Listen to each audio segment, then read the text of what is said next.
Assalamu alaikum students. Welcome back after Eid holidays. I hope everyone will be fine. As yesterday Cambridge result was released, so my heartiest congratulations to all those who were able to secure very good grades in Cambridge results. And there are some students whose grades might not be up to their expectations. They should not lose their heart as well. But remember one thing, whether you have got good grades in AS or not, it doesn't matter, because your A level result is going to be based on your A2 grades only. So you people need to work really hard in A2, and I'm sure this year threshold is going to be high as compared to the previous years for this reason. Okay, so please be very serious in A level and start working right from the beginning, right?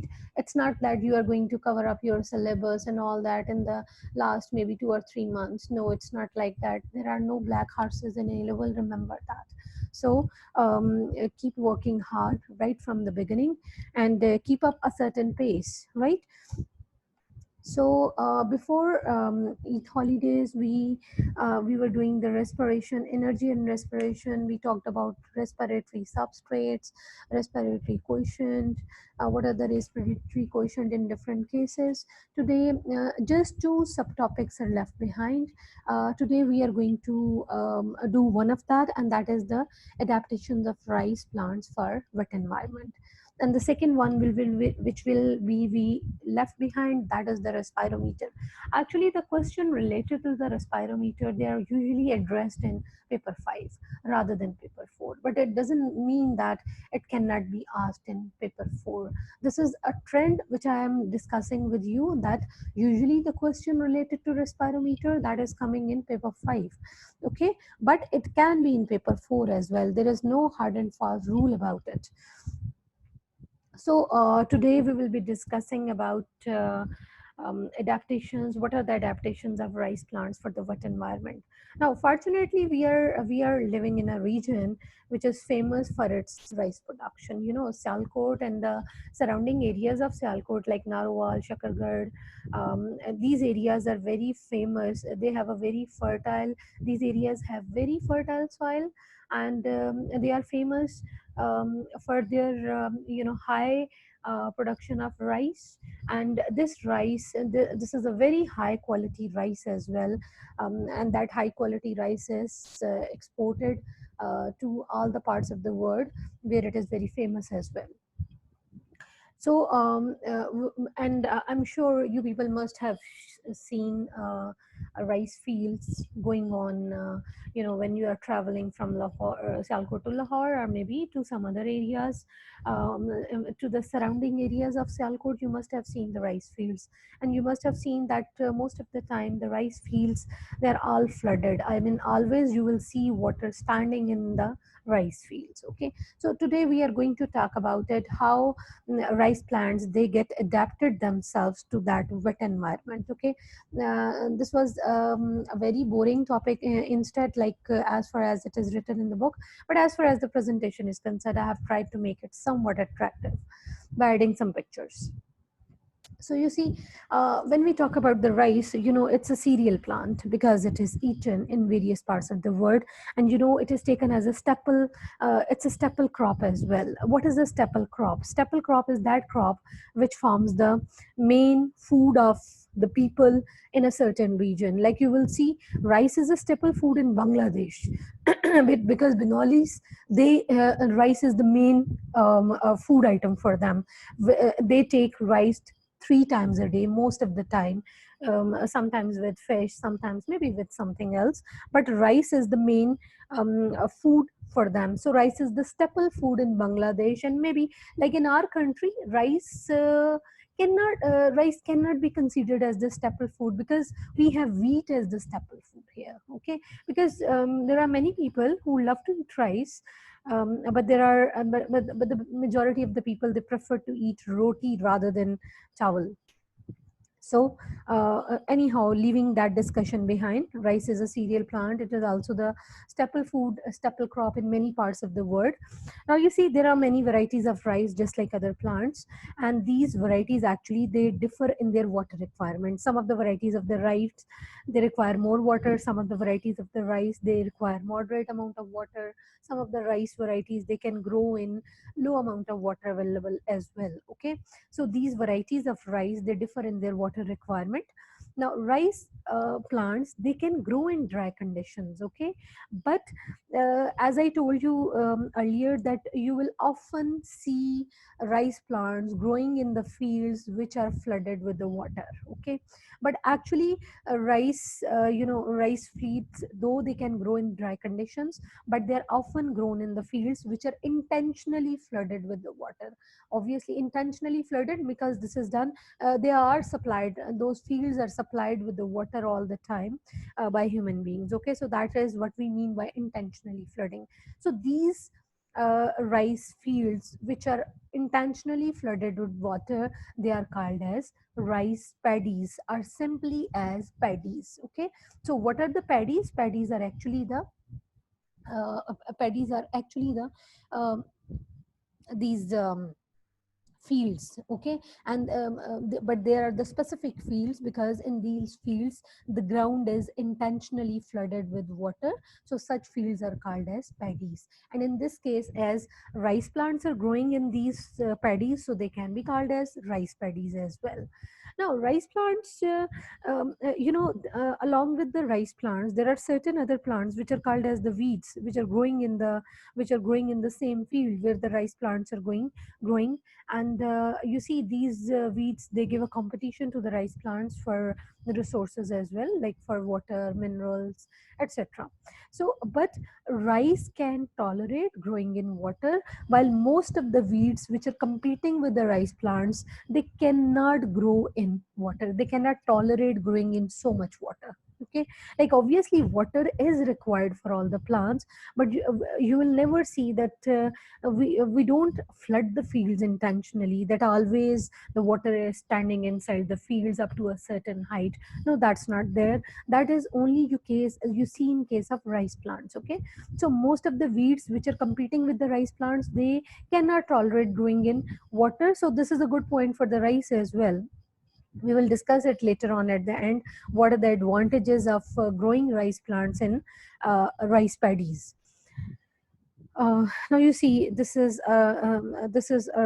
you can see this is a view of rice paddies. You can see the person who is standing in the field.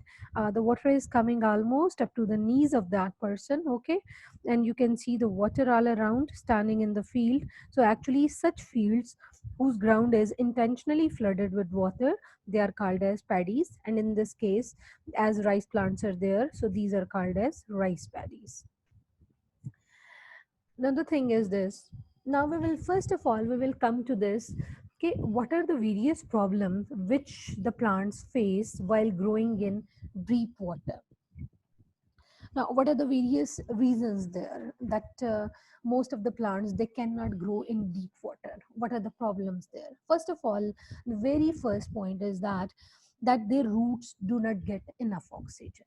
Okay, now you see why oxygen is required. We know that oxygen is required for aerobic respiration to be carried out, and from aerobic respiration what we are going to get, this is ATP, because energy is released in aerobic respiration, that energy is used to synthesize ATP. So from aerobic respiration actually we are getting ATP. Why is ATP required? Because ATP is the source of energy for all the processes occurring inside the plant body. For example, you see it can be the active transport, it can be cell division, etc. Okay, and all other energy consuming processes, right? ATP is required. So this is the first problem which the plants are facing while growing in the deep water, that why plants cannot grow in deep water, because their roots are not getting enough oxygen. We will talk about it, why their roots are not getting enough oxygen when they are growing in the deep water. Okay, the second thing is this. leaves are submerged. Obviously, when the water level is up to a certain height of the plants, their leaves are also submerged. So when the leaves are submerged, either no photosynthesis there, or if photosynthesis is taking place, the rate of photosynthesis is very slow, right? And what is the reason for that? Because enough carbon dioxide is not available. Now this point is related with this point as well. When we say roots do not get enough oxygen, why do roots do not get enough oxygen? Secondly, leaves are submerged, so no photosynthesis. Why? Because enough carbon dioxide is not available. So either photosynthesis does not take place if leaves are like totally submerged in the water, or if they are partially, like some of the leaves they are above and some of the leaves they are down. In that case, photosynthesis would be there, but the rate of photosynthesis would be slow because enough carbon dioxide is not available. Now the reason is this. First of all, uh, the thing is this: concentration of dissolved oxygen and carbon dioxide, that is very less in water as compared to the air. Okay, so even and secondly, if these oxygen and carbon dioxide they are present there in air, water, already they are present in a low concentration. Secondly, their rate of diffusion is going to be very slow in water as compared to the air. So this is actually the problem, that diffusion of gases is slow in water than in air. Secondly, concentration of dissolved oxygen and carbon dioxide, that is much less in water than in the air. And this is particularly true in the rice paddies, because the mud, because obviously when the water keeps on standing for a long period of time, the soil changes into mud like condition. Okay, and that mud contains now large population of microorganisms, and many of those microorganisms, they are aerobic, so they also take oxygen from the water. So as a result, already concentration of oxygen is less in water as compared to air. Secondly, diffusion of gases is also slow in water than in air. Now there are so many aerobic microorganisms living in that mud, and they are also taking oxygen from the water. So further the concentration of further the availability of oxygen gets lower for roots.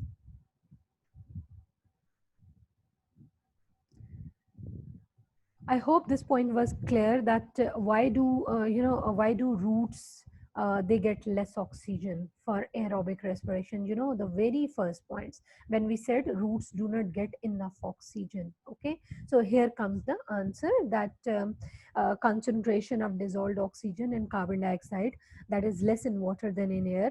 Diffusion is also slow in water than in air. And when we are talking about the rice paddies, mud is containing a large number of aerobic microorganisms which are also taking oxygen from the water, and oxygen concentration in water is already low. So further there is very less oxygen available for the roots. And once again, that why less carbon dioxide is not why carbon dioxide is not available for photosynthesis, as less carbon dioxide is available, because as I said, leaves are submerged in the water, so obviously diffusion of gases is slow. And secondly, once again, concentration of carbon dioxide is also less in water. So because of these two reasons, again, the concentration or the availability of carbon dioxide is less for photosynthesis. That's why either photosynthesis does not take place, or if takes place, the rate is very, very slow. Okay, now these were the various problems. We said like most of the plants, they cannot grow in deep water for these reasons. Okay, now we have to see what are the various characteristics of the rice plants which enable the rice plants, because we said earlier that the rice plants, they can grow in dry conditions as well, but they are often grown in rice paddies. Okay, so then what are the, obviously then the rice plants, they have to overcome these problems which the other plants are also facing. That's why they cannot grow in the deep water. So how the rice plants, they're able to grow in such deep water which is always there, which is always standing there? So what are the various adaptations of rice plants? Now this is, you can see over the rice plant, the leaves of rice plants, um, they are very, very long, right? And you can see over here these spikes are present, the flower spikes are there, and in which then later on the seeds they develop. and then you can see the root system over here. Now you can see over here there in this photograph as well that roots are not very deep, they are very very shallow. Okay, so this is the first adaptation of rice plant as well, that the rice roots are very shallow, they don't grow deep in, they don't penetrate deep into the soil. So what is the advantage of that? This allows having shallow root allows access to oxygen that diffuses into the surface layer of waterlogged soil. Okay, now you see, obviously the concentration of oxygen is going to be more in the surface layer of the soil as compared to when we go deep down into the soil. Okay, especially in these conditions when we are talking about the rice paddies. So obviously if the root system is going to be very deep into the soil, so what about those parts of the root which are penetrating very deep into the soil, from where they are going to get the oxygen? That's why the rice roots are very shallow, and being shallow, this allows the access to the oxygen that diffuses into the surface layer of waterlogged soil, right? Now, the second adaptation is as oxygen concentration in paddies falls rapidly because of the consumption of oxygen by the microorganisms, root cells they start respiring anaerobically. And what sort of anaerobic respiration takes place in the root cell? That is alcoholic fermentation. Okay, so this was the second adaptation. Okay, that when the concentration of oxygen it falls in the soil, then the root cells they go for alternate. And what is the alternate? They start respiring anaerobically, and the type of anaerobic respiration which is taking place in the root cell, that is alcoholic fermentation.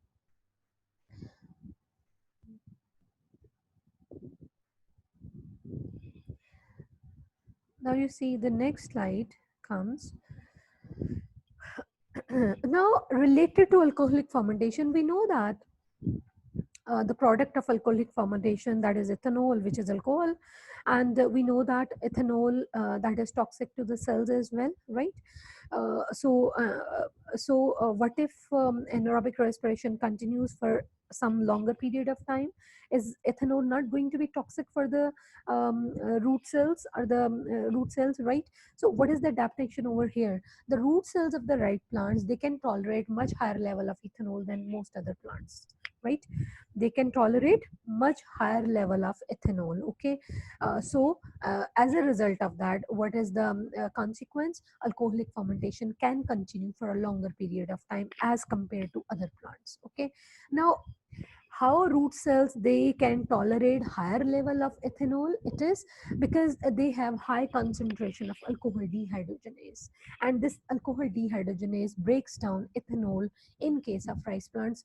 Like if you people remember, when we talked about anaerobic respiration, alcohol dehydrogenase was the enzyme, if you remember, that when the ethanol was reduced to ethanol, then this reaction was catalyzed by the enzyme alcohol dehydrogenase. And now we are saying over here that they have high concentration of alcohol dehydrogenase, but over here the function of the alcohol dehydrogenase is different. It's going to break down ethanol. Okay, so actually the alcohol dehydrogenase has a dual function. In some of the cases it's going to reduce the ethanol to ethanol, while in some of the cases it is going to this has a dual function, like it is going to break down the ethanol as well. Okay, so here these root cells, they have a high concentration of alcohol dehydrogenase. So more and more alcohol, if more and more ethanol if it is produced, because we are saying alcoholic fermentation can continue for a longer period of time.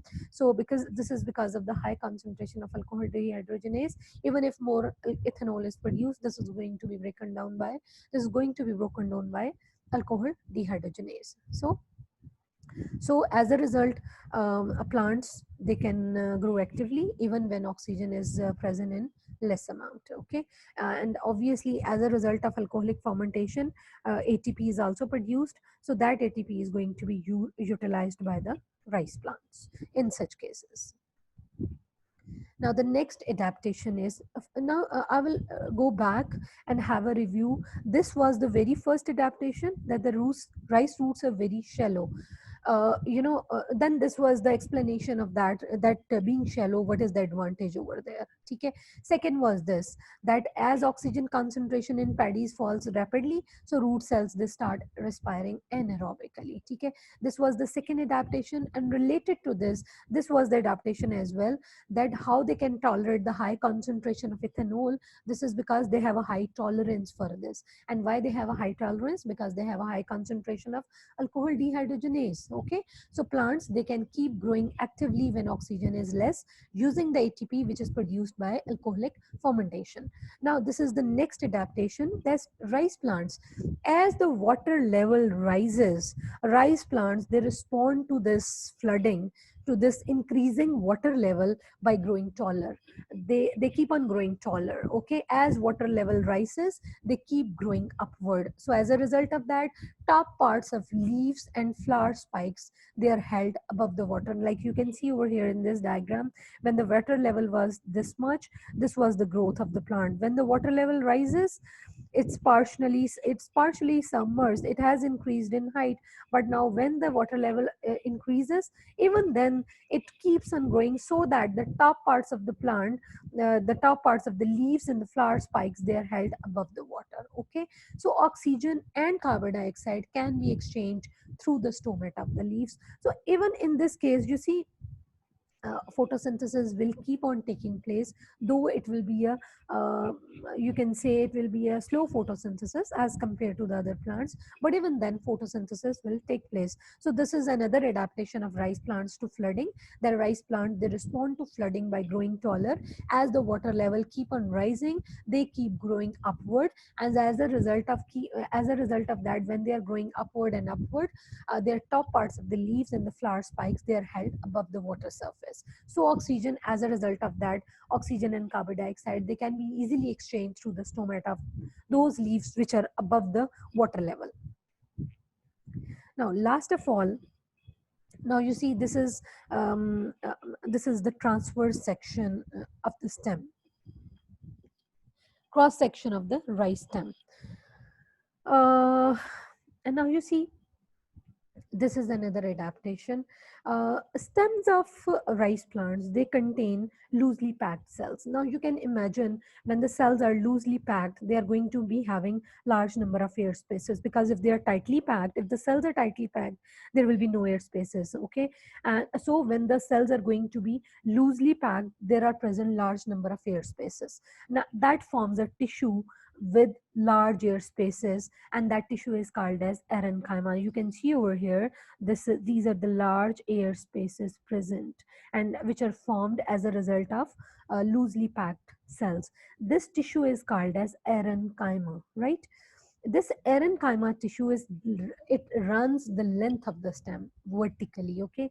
like uh, so what is the advantage of this thing? Having parenchyma means that tissue which is having the large air spaces. This allows the diffusion of gases to other parts of the plant, particularly submerged plant, जो नीचे वाले हिस्से होते हैं, ठीक है, वहां तक easily gases चली जाती हैं. Moreover, leaves have hydrophobic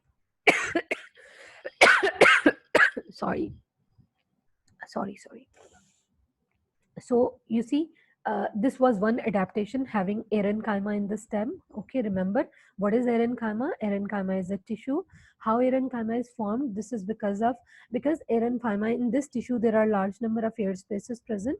Large air spaces are present, and how those large air spaces are formed? That they are formed because there are loosely packed cells in that tissue. Okay, so that tissue is called as parenchyma, and this parenchyma is running the length of the stem, and because of this, the diffusion of gases is that is easier to the other plants of the part, particularly those plants which are submerged in the water. Now next is also, there is there is another adaptation, and that is related to its leaf. It's not related to the stem now. Okay. What is the adaptation over here? That basically, um, leaves of rice plants, they have hydrophobic and corrugated surfaces. Hydrophobic, you can understand that hydrophobic is that which is water hating.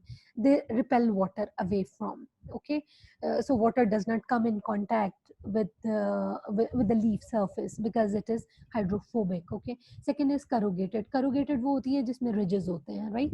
अब इसका फायदा क्या होता है कि basically having ridges, corrugated surface and having hydrophobic surface, what is the result there?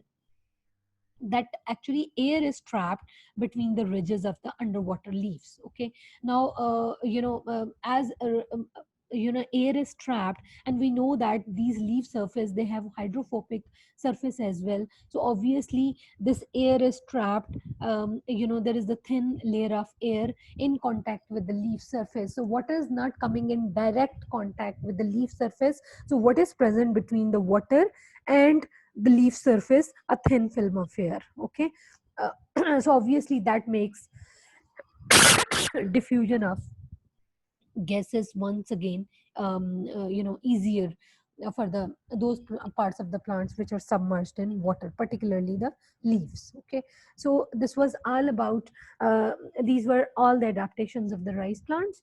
Now the last slide is that these 2 points are not given in the book at all, but these are the but you should be knowing about it.